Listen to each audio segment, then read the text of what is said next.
Pala ka, basta kakuha yung sinasabi ko sa iyo. Wala kang, hindi mo dapat kalimutan yung sinasabi ko. Kung hanggang saan lang yung limit mo, okay yan sa akin kung, kaya bilib ako sa anak ko talaga, napaalam siya. Napaalam mo ng anak ko niya. Sabi ko sige na.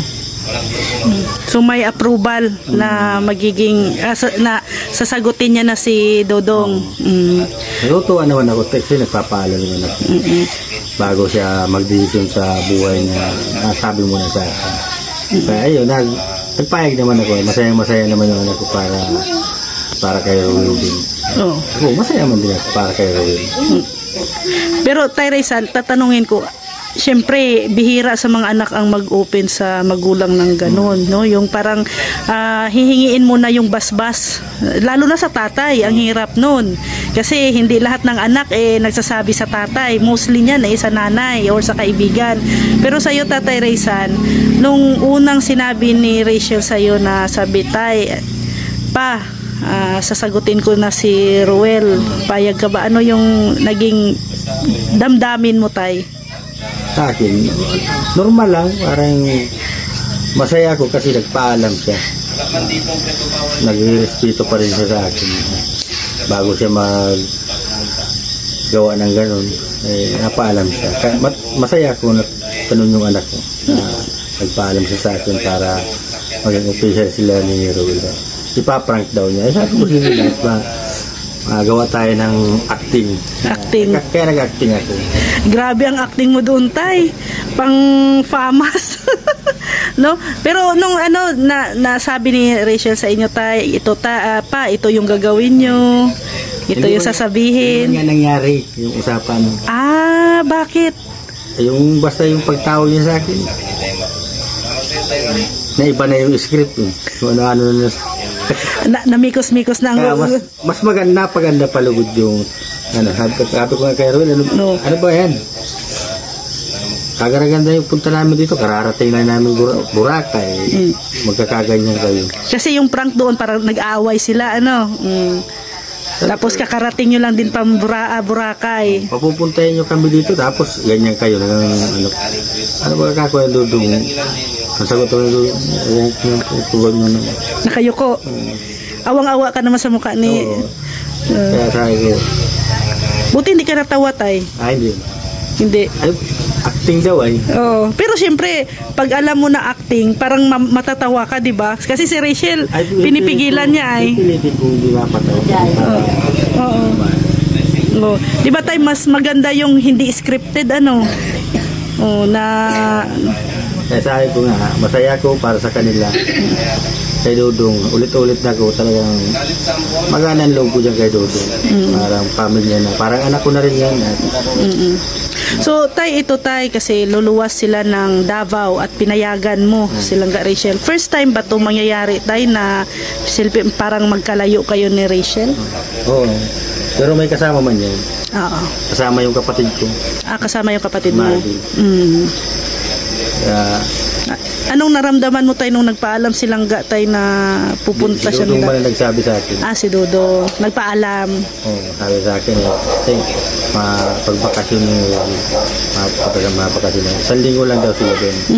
Kaya, yun. Pumayag naman ako. So, may kasama yan, yung kapatid ko. Kasi hindi mo naman maalis sa akin yung na walang kasamang mag-alala. Kasi nung pumunta kayo ng Davao, kasama kayo, di ba? Buong pamilya. Oo. Kahit sino man, hindi mo maalis yung gano'n. Kasi malayo yun Oo. Malaki. Kaya nga, ito ay first time din ni Rachel, Tay, na malayo sa inyo? Oo. First time. Yung malayo sila sa akin, malapit man lang dyan lang sa Dait. Dait lang. Pero yung sabing eroplano, ilang milya. Iba na yun. Ngayon lang, first time. Pero naman si Langga Rachel, Tay, independent at saka matibay yung ika nga ay malakas ang loob. Ito din tay, syempre parang yung iba, hindi naman iba, halos din no, nakaramihan ay medyo nalungkot yung sa balita nilang Rachel na hindi po siya nakapasa doon sa State College, no, sa kurso na gusto niya. So nung nakita mo silang Rachel tay, syempre malungkot yun. Ano po ang advice mo ko sa kanya? Hindi ba siya nagsabi sa akin na Hindi alaman siya. ko man na ganyan. Kaya yun, nagsabi ka na naman ngayon. Hindi siya nagsabi. Pero kahit ano, okay lang yun. Kahit di siya nakapasa, basta nasubukan niya. Kung hindi para sa kanya bagay yung talagang wala tayong magagawa. So ano ang niya tay, ang second option na course na kukunin Wala po sinasabi. hindi pa nakapag-decide. So ayan po no, si Tatay Raysan. At syempre tay, may boyfriend na si Rachel. Pero syempre alam ko naman tayo na malaki ang tiwala mo kay Rachel. At saka syempre kay Dudong din. Basta ang advice mo lang sa kanilang dalawa, ano po yung masasabi mo sa kanilang dalawa tay? Basta lagi ko sinasabi mo, yung anak ko magtapos sa pag-aaral at ano muna sila sa buhay nila na para pag hindi sila maghihirap pagdating ng panahon na may mga anak na sila. Ay grabe, anak talaga. Ko yan. Tay, anak na talaga. Ilan bang apong gusto mo? Kahit ilan na gawa, ilan bakit hindi mo na basta sakali baga sila talaga. Pero excited ka tay? Oo naman. Okay. Para sa anak ko Excited ka makita yung apo mo? Ay, hindi naman natin maalis yan, magkakamiro talaga yan. Kung ikaw ang tatanungin, mga gusto mo babae o lalaki? Kahit ano, basta kung anong lumabas. Ayan, excited na si Tatay Raysan maging, ano ang gusto mong itawag? Lolo or papalo? Daddy Lo? Kahit ano na lang. Kahit ano na lang. Ayan po si... Sa akin man. Kung saan masaya yung anak ko. Tama. Yun naman ang kaligayahan ng mga magulang tayo, di ba? Kasi wala man tayo magagawa. Tapos hindi naman tayo makisama doon sa... O sila naman ang mag-handle no, ng kanilang relasyon. Tayo ay gabay lamang, kayo ay guide lamang sa kanila. Isa lang. Ano? Basta lagi ko sinasabi sa mga Isa lang. okay lang. Ano ko dalawa na nakalagay doon. Isa Andiyan lang. lang si Papa Gam. Hindi ko kayo hinihigpitan. Masaya ako kung saan kayo masaya. Oo, Huwag lang kayong susubra. tama. At syempre, dapat may takot din sa Diyos. Oo, no. Unang-una yan. Dasal lagi. Hindi ko akalain na ganyan yung mga anak ko. Oo.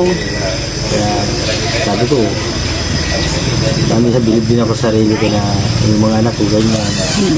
Kahit ganyan na kami noon, nagbago na lang ngayon. Nag-iba na yung bahay namin. Kaya sabi ko bakit anong ginawa ko daw kung bakit ganyan yung mga anak. Tinatanong ko din sa sarili ko kung magaling din pala ako kung Palaki. kasi ako di man ako nagsasawa na magsabi sa kanila na yung tama lang na huwag kayong mapag-ano sa kapwa niyo. Tama.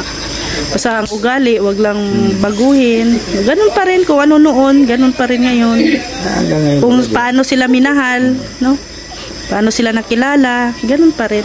Siguro nagbago ang pananamit, ang estilo, no, ang galaw. Wala sila suot ng mga ganyan. Oh, ang galaw, syempre dalaga na, mahinhin na. Kaya sobrang man ako nagpapasalamat din sa mga nagsusuporta sa amin mag-ama. So, may dalawang sponsor. Oh, dalawang bahay, instant. Yan. Oo. Hindi na naaalis sa buhay ko yung magpasalamat lagi kahit wala sa camera. Pag-gising ko, napasalamat ko, nakita ko dito sa labas ng bahay. Hindi kagaya yung dati paglalabas namin na tuluan yung bahay, butas-butas. Parang problema tayo, no? Parang nakikita mo nung agad ang problema noon. Kaya sabi ko, salamat sa Panginoon na maraming sumuporta sa amin. Kahit tinanggihan ko talaga yung siguro para sa amin talaga ito. So it means noon tinanggihan mo yung Tinanggihan ko yan. Kaya, yung kay Kalinga Prab na ano? yung kay Vincent. Kay Vincent, natulong. Yung parang iba-vlog pa lang kayo. Ay, tapos yung mga anak ko naman, pagdating ko ng hapon ulit, kung na daw ako pumasok, hanggang ngayon siya na, Kaya ngayon, binabaratikos pa din. Okay lang yan. Pero, ayan, unang-una tayo, pasalamatan mo talaga ang Team Kalingap. No? Ayun Siyempre, sa pamumuno ni Kuya Val. Kasi kung wala ang kanyang programa, Kung wala man saya, wala man kami dito. kaya nga,